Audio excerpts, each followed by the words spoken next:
What if I told you that one of the most recognizable women on the planet, the Duchess of Sussex herself, was being whispered about in the same breath as a political assassination? Let that sink in.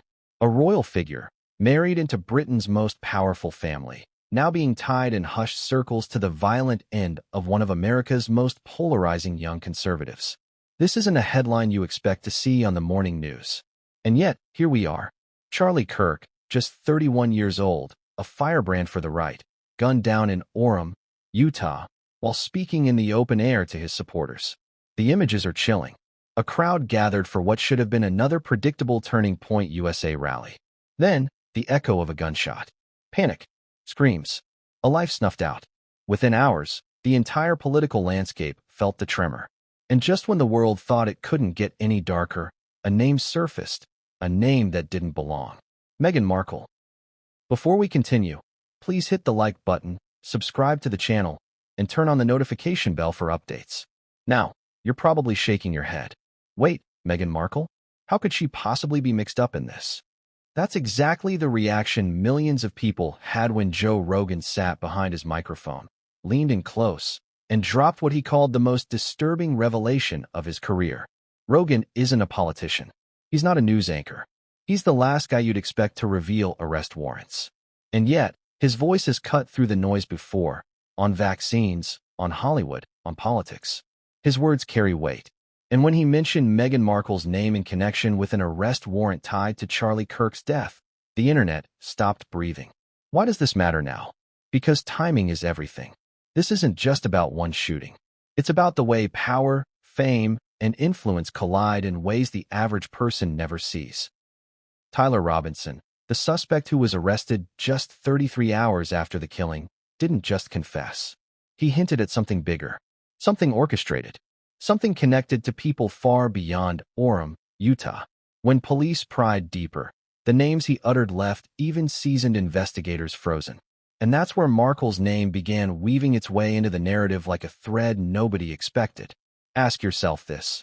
How does a British royal, a woman who left palace life behind to build her brand in California, suddenly find herself adjacent to one of the most shocking murders in recent American politics? Coincidence?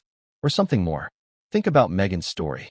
From actress to duchess, from royal insider to outspoken critic of the monarchy, she's constantly been in the headlines.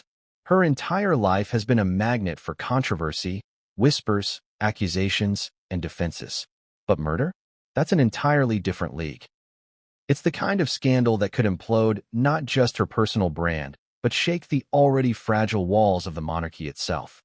And here's where the puzzle gets darker.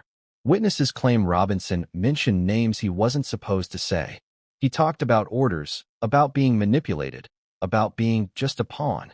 33 hours into custody, he finally broke, dropping names that shocked detectives. And one of those names was Meghan Markle. The more you think about it, the more unsettling it becomes.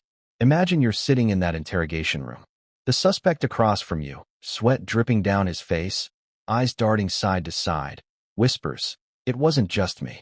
I was told. I was given a list." And one of the names was Meghan Markle. Do you laugh? Do you dismiss it? Or do you realize you've just stepped into a conspiracy far larger than you imagined? This is why Joe Rogan seized on the story. Because it's not just about a dead activist. It's about the possibility that fame and power can intersect with the darkest acts imaginable. Rogan didn't claim Meghan pulled a trigger.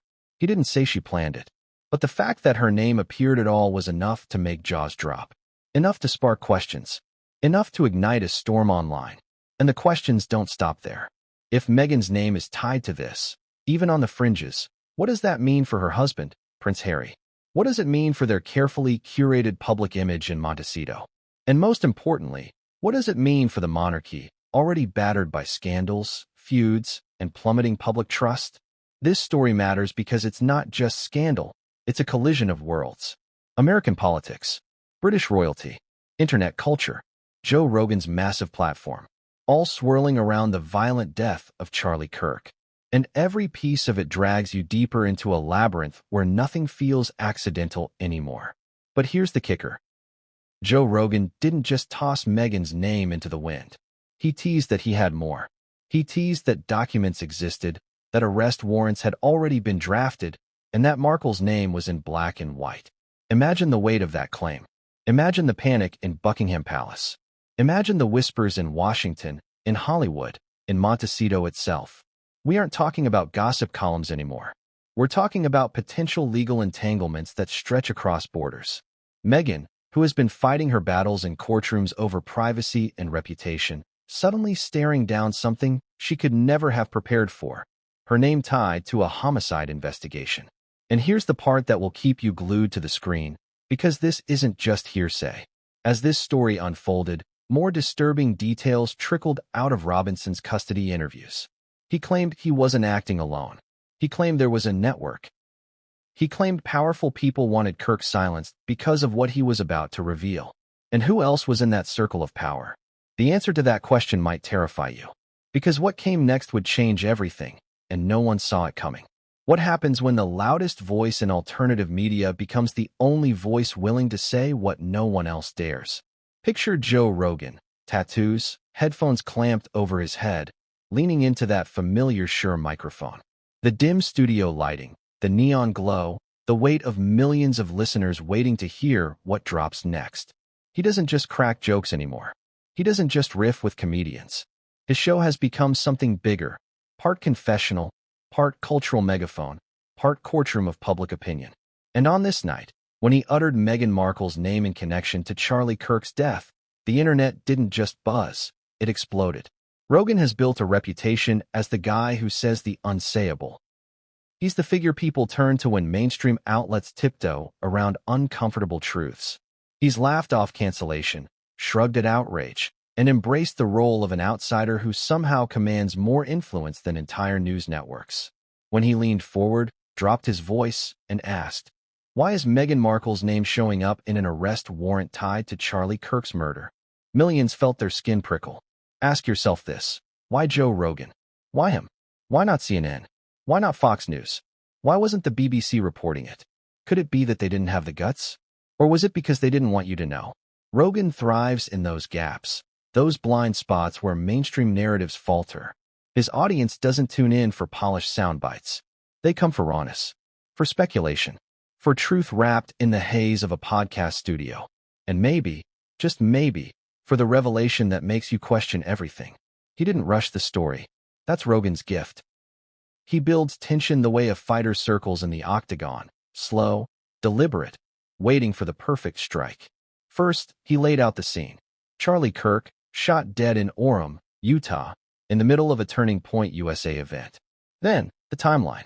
The arrest of Tyler Robinson, just 33 hours later. The murky details of what police found in his possession. Then the moment of impact. His testimony brought up names. One name was Meghan Markle. Stop right there. Meghan Markle? Duchess. Humanitarian. Netflix producer. The woman who said she fled Britain for her life. How does that name end up in the same breath as a shooting in Utah? That's the twist Rogan knew would keep his listeners frozen. It's not the sort of allegation you shrug off. It's the kind that worms its way into your brain and keeps you awake at night. And the thing is, Rogan didn't pull this out of thin air. He hinted that documents existed. He hinted that sources close to the investigation had whispered about arrest warrants. He leaned on his credibility, the "I'm just a comedian" shield he's always carried, while dropping a truth bomb that nobody else dared touch. That paradox is part of why people trust him. He's both outsider and insider, both skeptic and believer, No homo. both clown and prophet. You might I be did have a wondering, question. why would Rogan Something risk I don't it? find very Why interesting toss about you, Meghan something I Markle's find name into this inferno? Was it a calculated play for attention?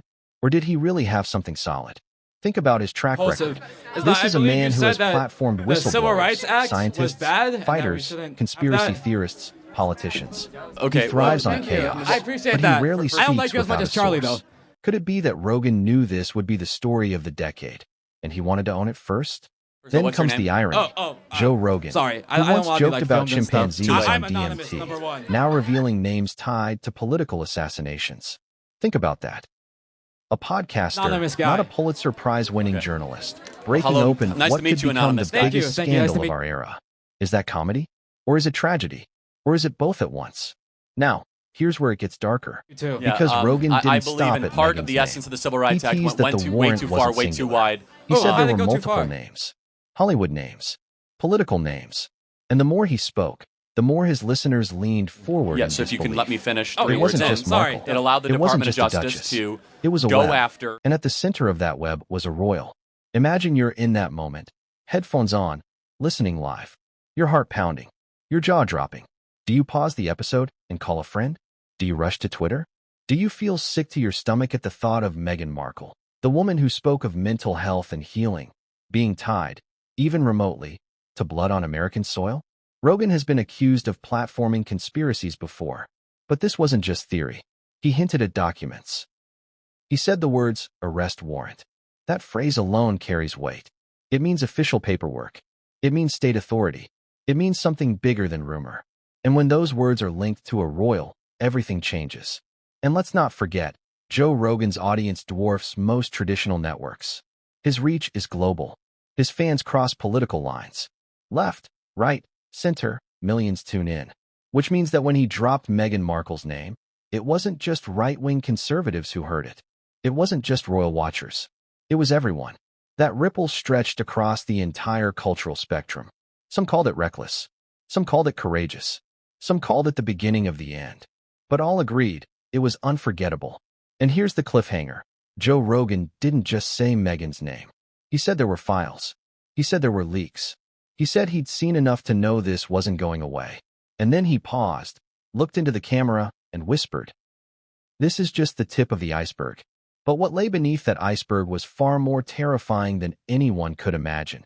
And the first cracks would appear in the interrogation room of Tyler Robinson. 33 hours.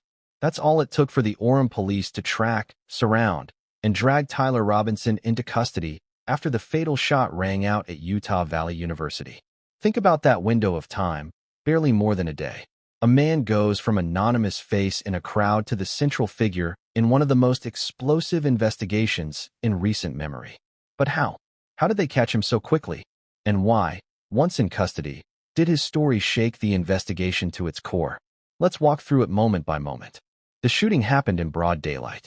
Charlie Kirk, standing on stage, microphone in hand, delivering one of his trademark jabs at what he called the radical left, when the crack of a rifle silenced the applause. Panic erupted. Supporters dove for cover. Cell phones shot up, capturing fragments of chaos. Within minutes, the shooter had vanished into the crowd. Police swarmed the scene. And yet, within 33 hours, a man named Tyler Robinson sat in an interrogation room. What led them there? Witnesses first. Someone in the crowd saw a figure moving fast, ducking behind equipment, slipping toward a side exit. Another person swore they caught the license plate of a car speeding away. Surveillance footage from a nearby parking lot added to the puzzle. Piece by piece, the image sharpened Robinson's face. A face that would soon become infamous. But here's where it gets unsettling. When police burst into Robinson's small apartment on the edge of town, they didn't just find clothes and ordinary belongings.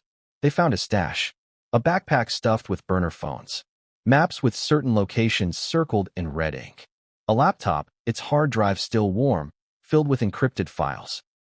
And tucked beneath his mattress, a small notebook with names. Lists of names. Some crossed out, some underlined, some marked with stars. Pause for a moment. A suspect accused of assassinating a political activist, caught with a list of names. What kind of names? According to leaks that trickled out later, not just activists, not just politicians, Hollywood names, international names, and yes, royal names. Robinson was hauled into custody. He looked calm, too calm, as if he had rehearsed this moment. Detectives later described him as detached, almost robotic, until they pushed him. Hour after hour, under the heat of fluorescent lights, he cracked. He began to talk. First came the surface details. Yes, he'd been at the rally. Yes, he had a weapon. Yes, he pulled the trigger. But why? That's what investigators wanted. Why target Charlie Kirk? Why now? And who else was involved? That's when Robinson leaned in and whispered something that sent chills through the room. It wasn't my idea. Think about that. The man in custody for murder, admitting to pulling the trigger, yet claiming he wasn't the mastermind. He said he was guided. He said he was fed names. He said he was following orders. The detectives stared at each other. Orders? From who? Over the next few hours, Robinson unraveled. He spoke of handlers. He spoke of meetings in dimly lit cafes. He spoke of people he wasn't supposed to mention. And then, he spoke of Meghan Markle. Stop right there. A suspect tied to a political assassination, dragging Meghan Markle's name into the conversation. Was it delusion? Was it desperation? Or was it a glimpse into something so large the detectives couldn't process it? Now, here's where the build-up intensifies. Because Robinson didn't just drop her name casually. He said it with weight. She knows, he told them. She's part of it. She's on the list. Imagine being one of those detectives, pin frozen above the notepad, staring across the table as the suspect utters the name of a British duchess in connection with a murder investigation. Do you scoff? Or do you scribble it down and pray the audio recorder is running? When word leaked that Robinson had named Meghan Markle, the media scrambled. At first, it sounded absurd. The Duchess of Sussex, a mastermind behind an assassination? Tabloid fodder. But then came the evidence from his apartment. The notebook, the underlined names, the encrypted laptop. Suddenly, absurdity didn't feel so far-fetched. Let me ask you, if you were in that interrogation room, would you believe Robinson?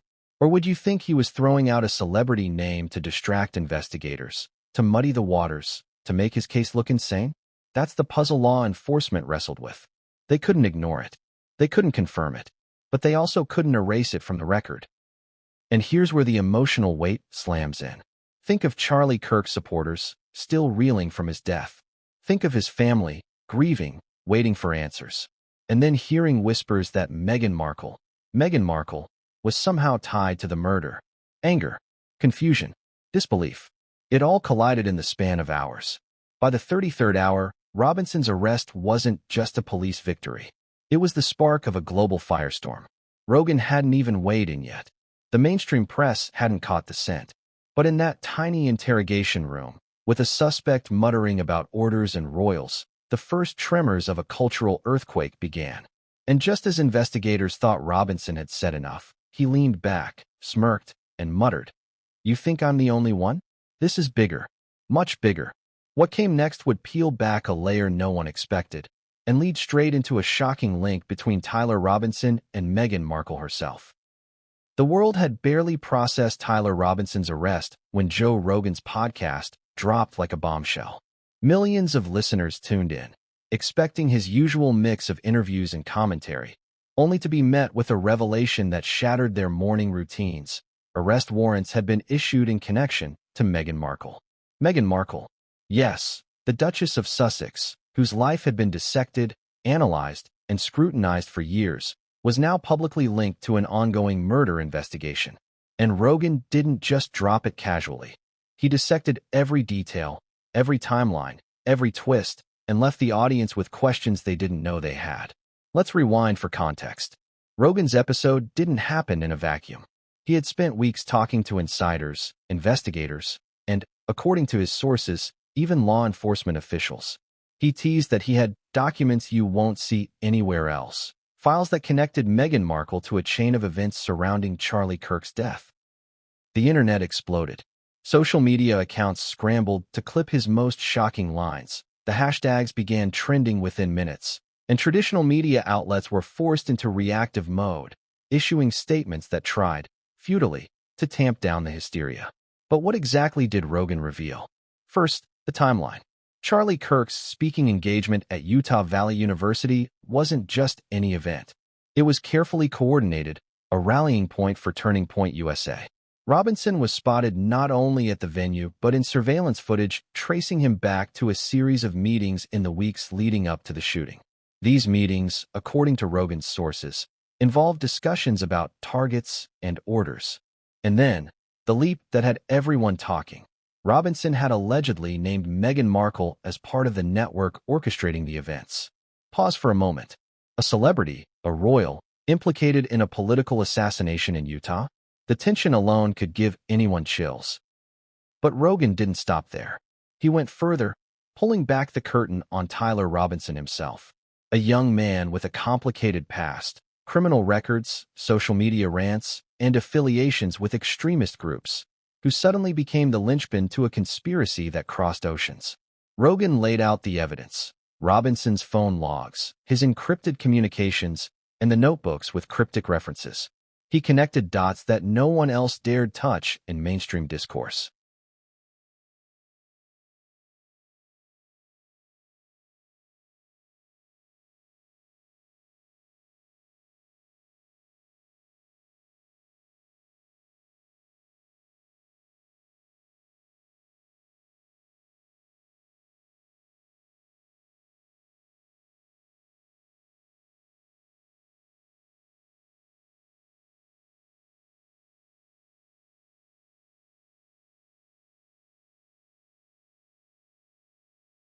And here's where the intrigue deepens. According to Rogan's sources, Robinson wasn't acting entirely alone. He was a messenger, a foot soldier in a larger operation. And Meghan Markle's name, whispered in the interrogation room and confirmed through indirect evidence, was not a coincidence. The orders Robinson followed reportedly traced back to meetings where Markle was mentioned as a key influencer, a person whose decisions shaped the strategy behind the targeting. Now, imagine the swirl of emotions in real time. Viewers tuning in at home, do you feel disbelief? Shock? Fear? Excitement? That's exactly what Rogan aimed for. He threaded a narrative that was both cinematic and terrifying. You're listening, and every sentence teases something bigger, something lurking just out of view. And in classic Rogan fashion, he punctuates the segment with questions that linger in your mind long after the episode ends. What if the people you trust are the ones pulling the strings? What if the narrative you believe is a carefully constructed illusion? As the hour unfolded, Rogan's discussion turned toward Tyler Robinson's statements. The man had claimed that he had been fed names, guided, and monitored. Every name he mentioned, every detail he shared, painted a picture of a network far more sophisticated than anyone anticipated. And the arrest warrants tied to Meghan Markle, Rogan insisted, were not just procedural. They were the culmination of weeks of investigation, surveillance, and analysis. What's critical here, and Rogan emphasized this, is the psychological impact. He described Robinson's mindset, the way a young man could be molded, influenced, and pushed to commit an act of extreme violence. This isn't just about one guy, Rogan said. It's about the environment, the whispers, the pressure, and the people who set the stage behind the scenes. And the audience got it. They felt the tension, the moral ambiguity, the gnawing question of who was really responsible. Rogan then teased the next layer of the story, the part that would dominate headlines for weeks, a connection between Hollywood elites, political figures, and the royal family. Files and testimonies suggested that certain individuals, Meghan included, had strategic motives tied to broader agendas, an influence network that extended far beyond the Utah shooting. Rogan didn't claim guilt outright. He framed it as an investigation in motion, a web of evidence that demanded scrutiny, speculation, and intense attention. And then came the mini cliffhanger, the line that ensured retention. But what came next, the documents I'm about to reveal, will change everything you think you know about this case and the people involved. Stay tuned. Listeners were hooked. They didn't just leave the podcast. They dug deeper, cross-referenced timelines, shared clips, and debated endlessly online. Rogan had turned a police investigation into a global spectacle, raising stakes in a story that already seemed impossible to comprehend. In retrospect, this chapter marks the pivotal point where a local tragedy, Charlie Kirk's death, morphed into an international mystery. Names, faces, and secrets collided. And in the shadows, Tyler Robinson, Joe Rogan, and Meghan Markle were at the center of a storm that no one could predict. The aftermath of Joe Rogan's explosive podcast segment was immediate and unprecedented. Social media platforms went into overdrive. Within hours, millions of viewers had shared clips, dissected every word, and speculated wildly about the implications of arrest warrants tied to Meghan Markle. News outlets scrambled to respond, issuing statements that ranged from cautious denials to sensationalized headlines, but none could capture the depth of the chaos that was unfolding online. The internet had become a storm of conjecture, outrage, and disbelief, and at the center of it all stood Tyler Robinson, a 24-year-old whose actions had inadvertently thrown the world into turmoil. Let's rewind for clarity. Tyler Robinson had been apprehended roughly 33 hours after the fatal shooting of Charlie Kirk at Utah Valley University. He had been flagged by local law enforcement after CCTV footage captured him near the event, and his movements were tracked through a combination of phone pings, eyewitness accounts, and surveillance technology. But Robinson's story didn't end there. According to sources cited in Rogan's podcast, Robinson began revealing disturbing information almost immediately upon his arrest. The claims were audacious, implicating figures that most of the public would never have associated with a local shooting: celebrities, political influencers, and now, according to the podcast, Meghan Markle. Rogan's retelling of the events painted a chilling portrait of Robinson's mindset. The young man described being approached by intermediaries weeks before the shooting, individuals who guided his steps and made him feel part of a larger mission. He spoke about coded communications, messages that hinted at high-level coordination, and instructions that were deliberately vague but suggestive of greater consequences. Every revelation brought with it layers of psychological complexity. Robinson seemed torn between fear, loyalty, and a distorted sense of duty. Rogan, with his unparalleled ability to unpack human behavior, highlighted how easily a person could be manipulated when surrounded by secrecy, pressure, and hidden agendas. At the heart of the podcast segment was a striking revelation. Robinson allegedly identified Meghan Markle as a figure involved in orchestrating events linked to Kirk's death. This was not a casual name drop. It was framed as a pivotal element in the chain of actions leading up to the shooting.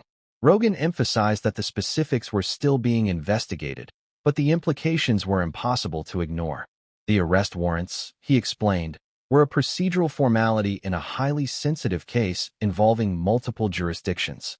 They signified that law enforcement had gathered enough evidence to formally interrogate Markle regarding her potential connections to the larger network. The story took on a cinematic quality when Rogan described the day of the shooting.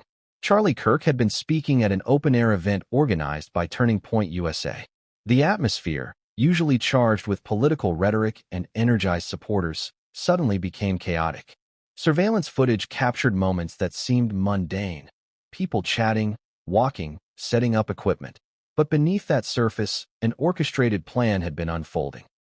According to Robinson's statements, the timing of the shooting was deliberate, calculated down to the minute. Every step he had taken that day, every action, was allegedly guided by instructions that traced back to a network of individuals who were pulling strings from behind the scenes. Listeners were riveted as Rogan delved into the technical details. Phone records, encrypted messages, and travel logs were all part of the narrative, each piece a breadcrumb leading to larger questions. How did a young man from Utah become entangled in a web that spanned continents? What motives drove those allegedly behind the scenes? And perhaps most unnerving of all, what role did Meghan Markle play in the grand scheme of things? Rogan's measured approach, blending suspense, psychological analysis, and investigative commentary, ensured that the audience was both informed and emotionally engaged. The emotional stakes were heightened by Robinson's own words.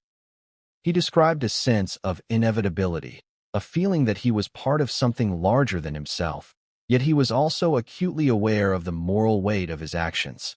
His confessions, delivered in fragmented bursts under questioning, revealed internal conflict, fear of retribution, guilt over the outcome, and a disturbing fascination with the notoriety his involvement would generate.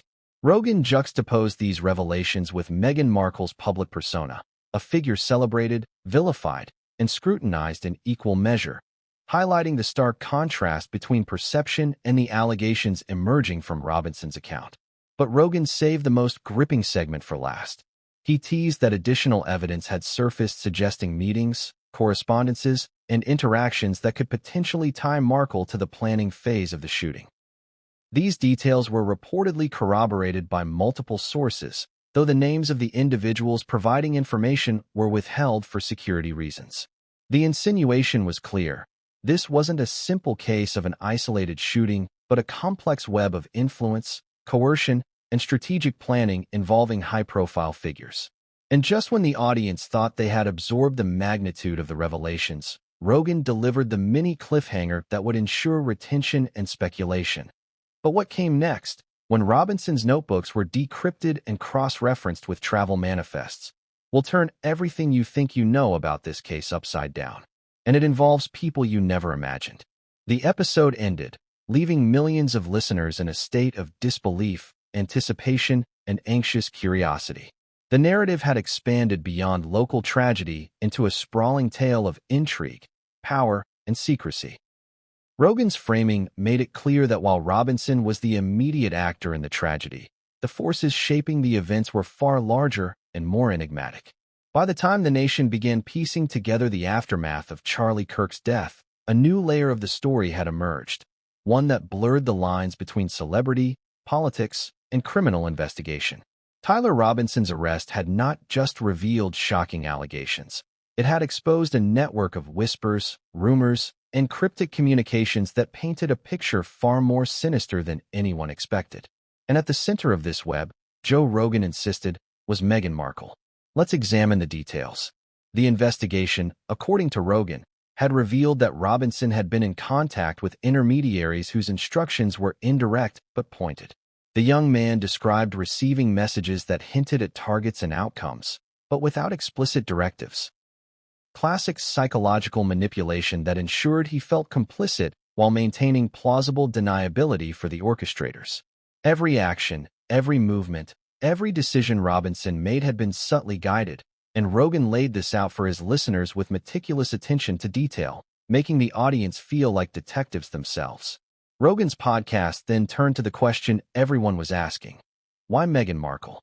At first glance, her involvement seemed implausible, even ludicrous to some. A royal figure, ensconced in international media attention, suddenly linked to a politically charged shooting in Utah? But Rogan carefully dissected the possible motives, citing sources that suggested a combination of influence, alliances, and strategic positioning. The implication was not that Markle had pulled the trigger herself, but that she may have been a key player in shaping the environment in which the events unfolded. The story deepened when Rogan revealed that Robinson had kept detailed notes throughout his interactions. These notebooks, once decrypted, allegedly contained references to conversations, locations, and even code words that tied back to Markle and a circle of high-profile associates. The recordings and logs, Rogan explained, suggested an organized effort to coordinate actions in a way that left little traceable evidence. Every detail pointed to a system built on secrecy, surveillance, and calculated influence, a system Robinson had become unwittingly enmeshed in. Listeners were riveted as Rogan described the day of the shooting with cinematic precision. Charlie Kirk had been delivering his speech at Utah Valley University, an event that seemed innocuous to the public. But Robinson's account, corroborated by surveillance and travel records, painted a different picture. Every move was deliberate. Every participant's position had been orchestrated to ensure that the shooting could occur with maximum effect and minimal immediate detection. And according to Robinson, references to Meghan Markle appeared repeatedly, not in direct commands, but in strategy discussions that framed her as a figure whose influence could shape outcomes from behind the scenes. Rogan didn't shy away from analyzing the psychological ramifications. He broke down Robinson's mindset, his growing anxiety, and the conflicting emotions that must have raged within him. Fear, guilt, and a perverse sense of purpose collided as he executed actions dictated by intermediaries whose identities remained partially obscured. The podcast went beyond simple narrative reporting. It delved into behavioral analysis, examining how a young man could be molded, coerced, and directed by forces far beyond his understanding. And then came the shocking detail that had the internet in uproar. According to Rogan, Robinson had revealed that some of the communications he received contained direct references to influencers who could sway public perception. Meghan Markle's name surfaced repeatedly, tied not to operational details, but to her ability to frame narratives, shift public attention, and manage fallout. The implication was subtle yet profound. Her influence might have been leveraged to ensure that the events surrounding Kirk's death unfolded under a controlled media lens. Rogan's storytelling alternated between intense scrutiny and dramatic pacing. He peppered the narrative with rhetorical questions. Could a royal figure really wield that much indirect power over a local shooting? Is it plausible that celebrity influence can reach into the minutiae of violent acts? Each question forced the audience to engage, to speculate, to feel the tension in real time. Rogan's charisma and pacing ensured that listeners were not passive. They were participants in an unfolding drama that combined fame, politics, and criminal investigation into a single, terrifying story. And then, as the chapter reached its crescendo, Rogan delivered a cliffhanger that would ensure retention across the globe. But what came next? When investigators began tracing financial transactions and cross-referencing communication logs, revealed connections that no one could have predicted. People you think you know, people you trust. And it all leads back to the days before Kirk even stepped on that stage. The days following Tyler Robinson's arrest became a whirlwind of revelations, conjecture, and unprecedented scrutiny. Law enforcement officials were suddenly thrust into the national spotlight, forced to navigate a labyrinth of high-profile allegations, media frenzy, and the ever-present shadow of public opinion. According to Joe Rogan, the case had escalated beyond local criminal proceedings. It was now a tangled narrative involving celebrity influence, political activism, and potential conspiracies. And at the heart of it all, Robinson's statements continued to point, repeatedly and unambiguously, to Meghan Markle. Rogan began this segment with a pointed observation. The investigation's complexity was staggering.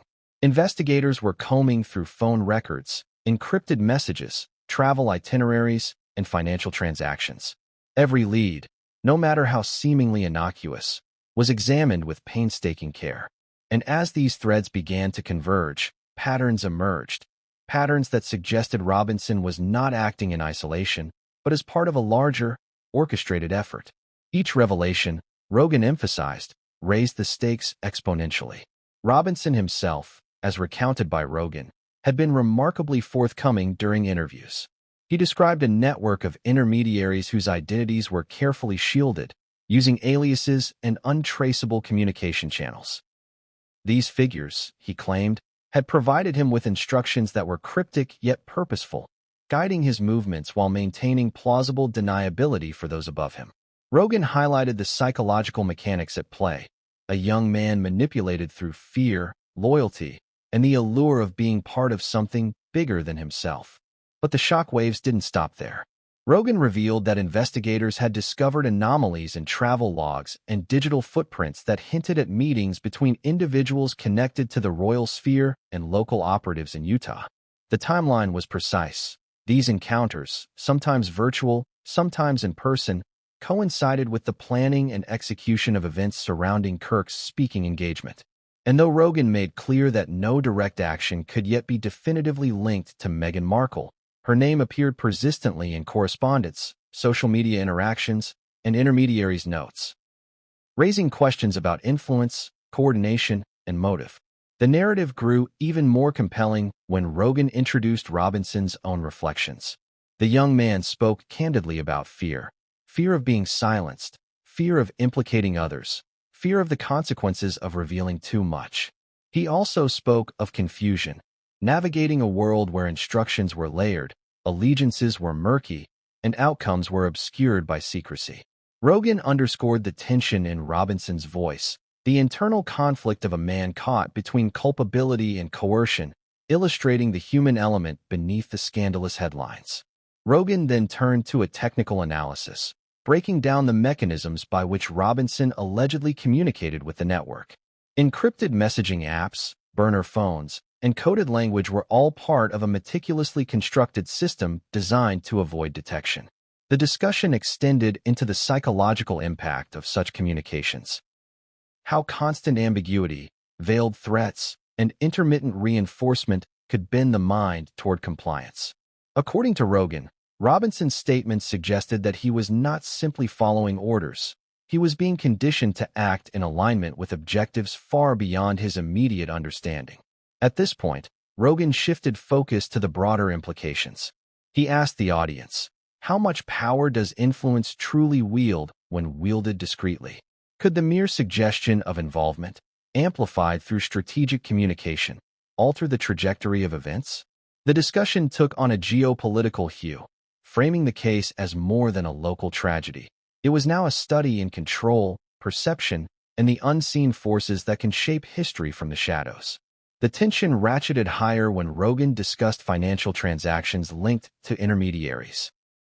Small, seemingly innocuous transfers raised red flags, patterns emerged, and investigators began connecting dots that led back, indirectly, to figures operating in elite circles. While direct action was not yet legally attributed to Markle, the implication was clear. Influence and coordination could extend far beyond the physical presence of any individual. In other words, the tools of power were often invisible, their effects subtle but profound. Finally, Rogan built to the chapter's climactic cliffhanger. He revealed that Robinson had disclosed a hidden cache of digital files, encrypted and buried, which contained communications, strategic plans, and references to key figures, files that could potentially redefine the investigation. The files were said to include not just logistical details, but personal notes, reflections, and coded instructions, some allegedly implicating Markle as a figure whose decisions and communications could have indirectly shaped the course of events.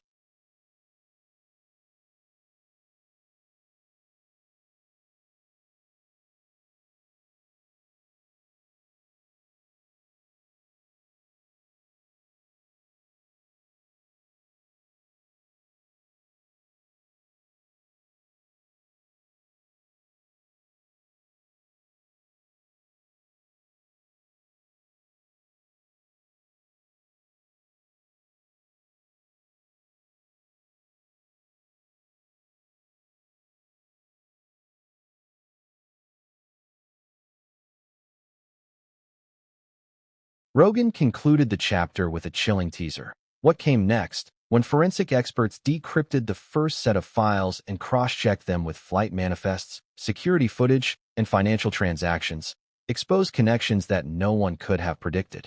Connections that could shift everything we thought we knew about this case and put people you never expected under scrutiny.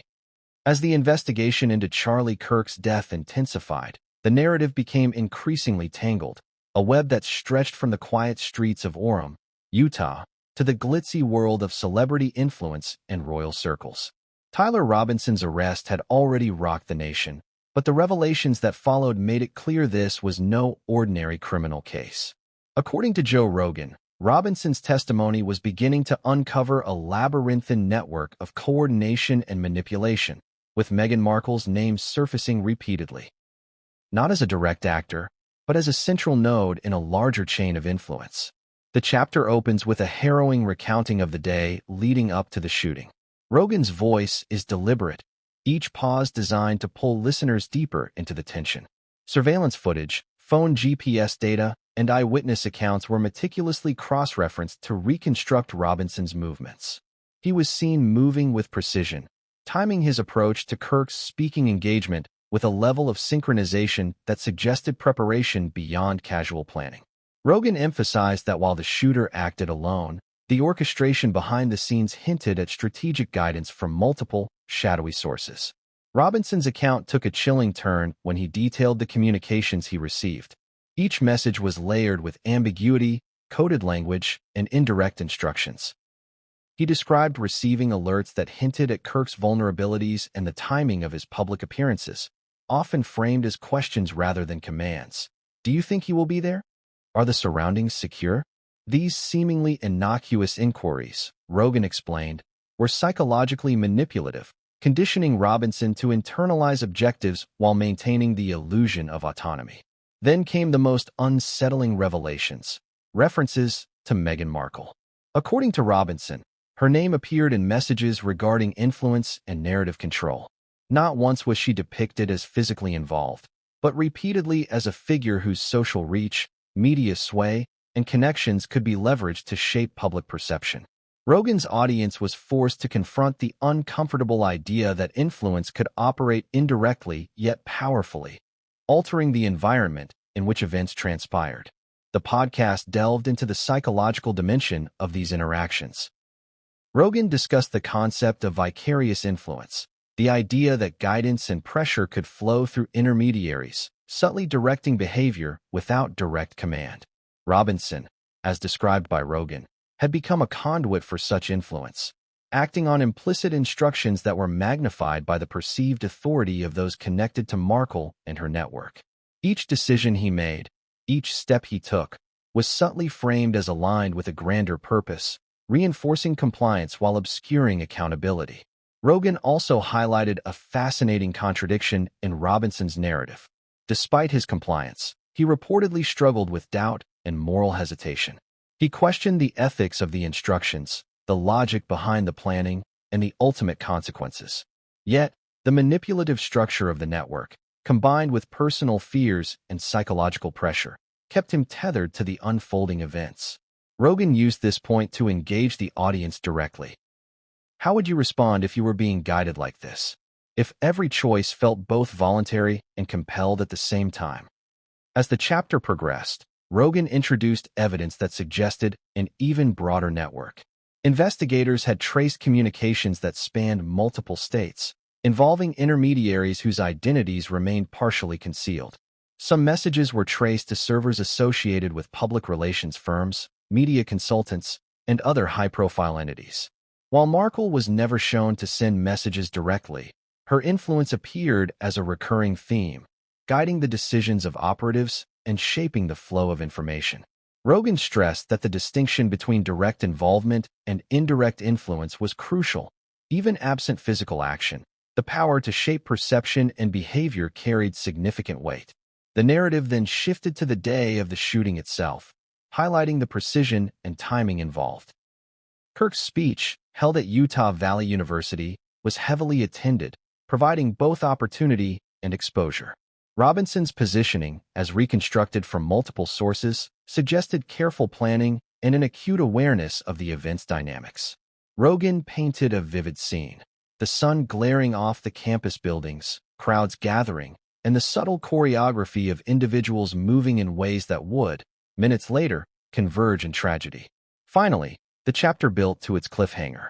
Rogan revealed that, following the shooting, investigators uncovered additional communications that had been previously overlooked, encrypted files stored on secondary devices.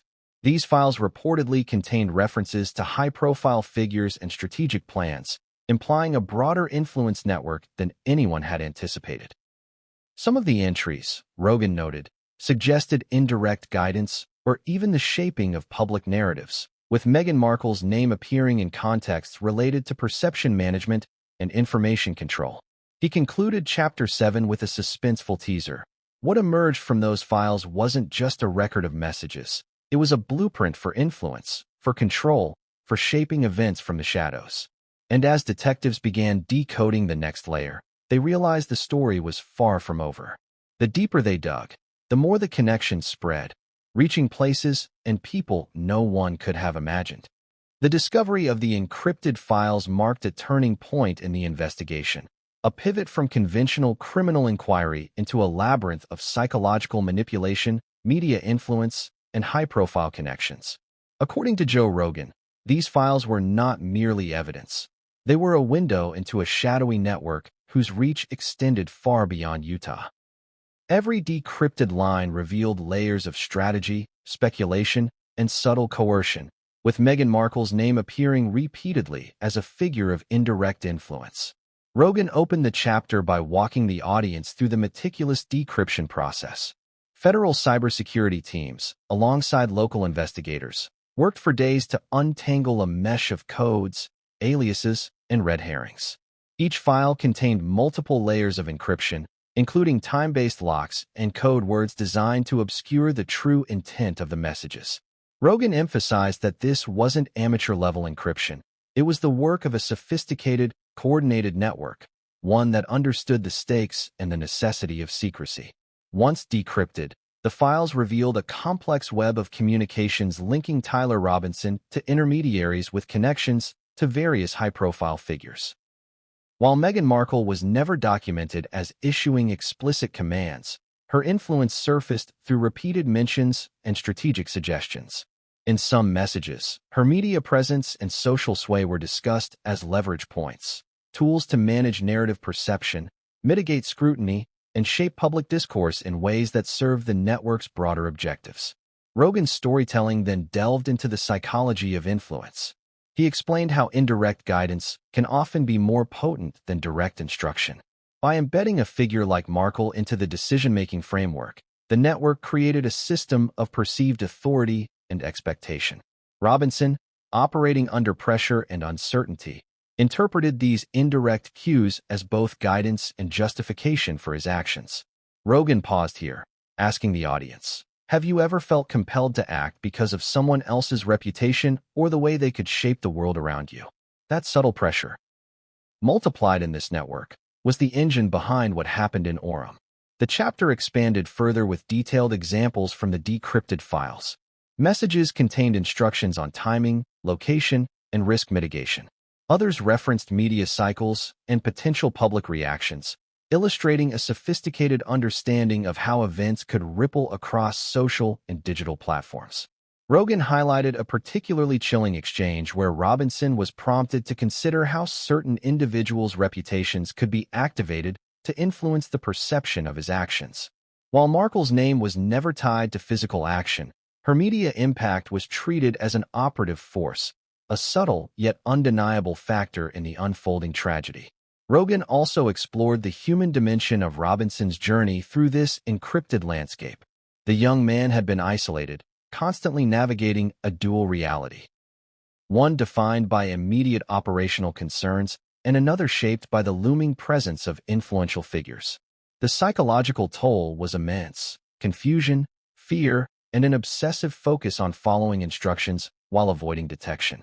Rogan described the emotional spikes in Robinson's recounting, moments of pride, anxiety, hesitation, and regret interwoven as he realized the full weight of the network's influence over his decisions. The narrative then shifted to law enforcement's attempts to map the network. Each decrypted file offered clues, timestamps, aliases, code words that investigators painstakingly connected to broader social and professional networks. Analysts were able to identify patterns of indirect influence, corroborating Robinson's testimony and linking communication threads to media strategies, public appearances, and narrative shifts. This painstaking mapping revealed a disturbing conclusion. Influence, when properly leveraged, can orchestrate outcomes without a single direct action from the supposed source. In other words, Meghan Markle's name acted as a psychological vector, her perceived presence amplifying operational decisions across the network. Rogan's storytelling was punctuated with direct questions to the audience, designed to heighten engagement and reflection. If someone can influence events without being physically present, how responsible are they for the outcomes? And when that influence intersects with a tragedy like this, where do we draw the line between perception and reality? These questions not only engaged listeners, but also reinforced the emotional and ethical complexity of the unfolding narrative. Finally, the chapter escalated toward its cliffhanger. Rogan revealed that the decrypted files contained a hidden subfolder labeled ambiguously, with timestamps that suggested activity shortly before Kirk's speech. Investigators believed this subfolder could contain the smoking gun, a document or message that directly linked planning stages to operatives in Utah. The suspense was palpable. If these files were decoded, they could redefine the entire investigation, potentially exposing connections and motivations that no one anticipated. Rogan concluded Chapter 8 with a dramatic tease, but what happened when the investigators finally cracked that subfolder would shock the world? Names, movements, and intentions surfaced that threatened to upend everything we thought we knew about this case, and put the media, the public, and the individuals involved in a storm of scrutiny the likes of which Utah had never seen. The subfolder revealed by investigators turned out to be far more than a simple cache of files. It was a time capsule of intention, strategy, and premeditation. Joe Rogan's audience learned that what was inside suggested the network was operating not only with foresight, but with precision, anticipating events hours, even days, in advance. For Tyler Robinson, this revelation retroactively framed every action he had taken, showing him as both a participant and a pawn in a larger, carefully orchestrated game. Rogan began Chapter 9 by describing the painstaking work of digital forensic experts. Every timestamp, message header, and file hash was scrutinized. Each piece of metadata revealed not only the path the files had traveled, but also the individuals involved in their creation and distribution. What emerged was a map of indirect influence that stretched beyond Utah and even the United States, touching communications and social media strategies that involved prominent public figures. Among these, Meghan Markle's name appeared repeatedly. Not as a sender, but as a catalyst, referenced in contexts involving public perception, narrative shaping, and strategic distraction. The files painted a portrait of Tyler Robinson as a man caught between instinct and instruction. Messages were carefully worded to appear as guidance rather than commands, creating a cognitive tension that Rogan described as psychologically coercive. Robinson's internal monologue, as recounted in interviews and corroborated by the files, revealed his growing awareness of the stakes.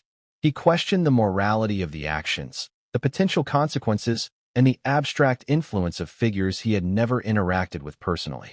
This tension became a central theme of Chapter 9, the interplay of power, perception, and personal accountability. Rogan then introduced the audience to some of the more striking contents of the subfolder. There were detailed diagrams of public spaces, including the layout of Utah Valley University, crowd flows, and potential exit routes. Analysts found schedules indicating when Kirk would appear, when media crews would arrive, and when public attention would peak on social media. What made these documents particularly unsettling was the level of sophistication.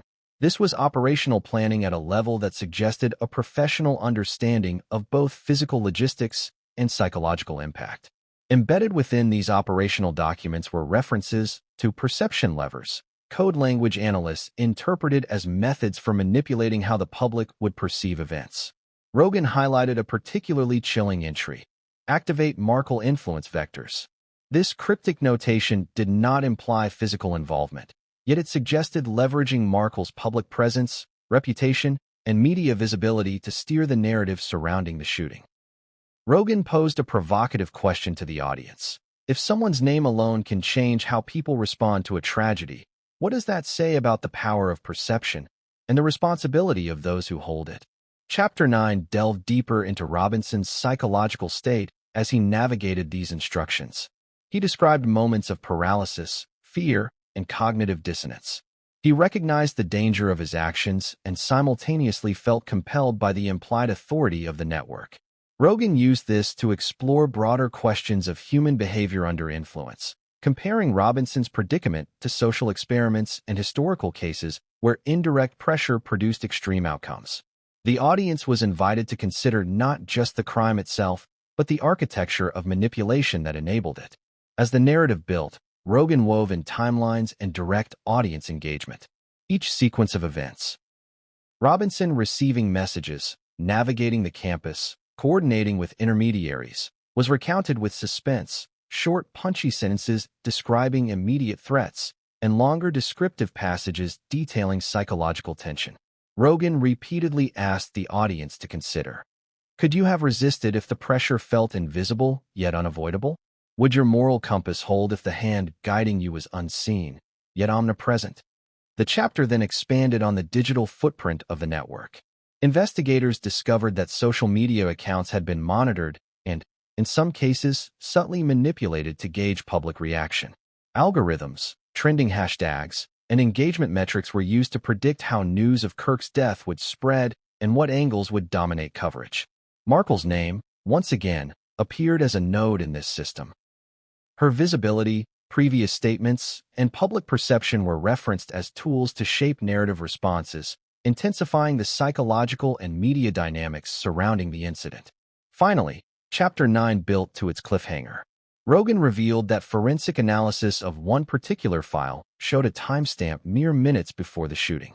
This file contained not just instructions, but indications of contingency plans, alternate approaches, backup operatives, and potential escalation paths. The implication was staggering. Someone had prepared for multiple outcomes, and the shooting itself had been only one scenario in a wider strategic framework. Rogan concluded the chapter with a tense teaser. And when investigators finally traced the digital breadcrumbs back to their origin, the network they uncovered didn't just include operatives. They revealed whispers of influence reaching into corridors no one expected. The question now was no longer who did it, but who was pulling the strings, and how far did it go? The investigation's next revelation shook the already tenuous narrative surrounding Charlie Kirk's death, a discovery that suggested the orchestration went deeper than anyone had imagined. Joe Rogan opened Chapter 10 with a jarring assertion. The network had embedded multiple layers of redundancy in its plans, designed to absorb failure while maintaining influence over outcomes. What this meant, according to Rogan, was that Tyler Robinson was never operating alone. He was part of a larger ecosystem of actors, intermediaries, and silent enablers, all interconnected through strategy, subtle coercion, and media manipulation. Rogan began by recounting the timeline of Robinson's custody. Taken into custody 33 hours after the shooting, he had already become the focal point of an unprecedented legal and psychological examination. Investigators probed not only his actions, but also the communications that had guided them. Here, Rogan paused to highlight the complexity. Robinson's phone and digital devices contained not only direct instructions, but also references to third parties whose identities remained obscured, masked by layers of code names, aliases, and encryption. The chapter then dove into the mechanics of influence the network exerted over Robinson. Joe Rogan explained, using analogies that kept the audience engaged, that the young man had been caught in a psychological feedback loop. Imagine, Rogan said, you're on a seesaw that's constantly being nudged by invisible hands. You think you're making decisions freely, but every push, every sway, is guided. That's what Robinson experienced, a sense of autonomy overlaid with a carefully calculated influence. Rogan recounted specific exchanges from the decrypted files. In one, Robinson was prompted to consider how media coverage of Meghan Markle could be activated to draw attention away from certain actions, redirect suspicion, or manage the perception of timing. Another message suggested monitoring trending topics to anticipate public reaction. Rogan paused, asking the audience, have you ever realized how much of what we see online can be premeditated? What if that orchestration could influence life or death decisions? The question created tension, compelling viewers to reflect.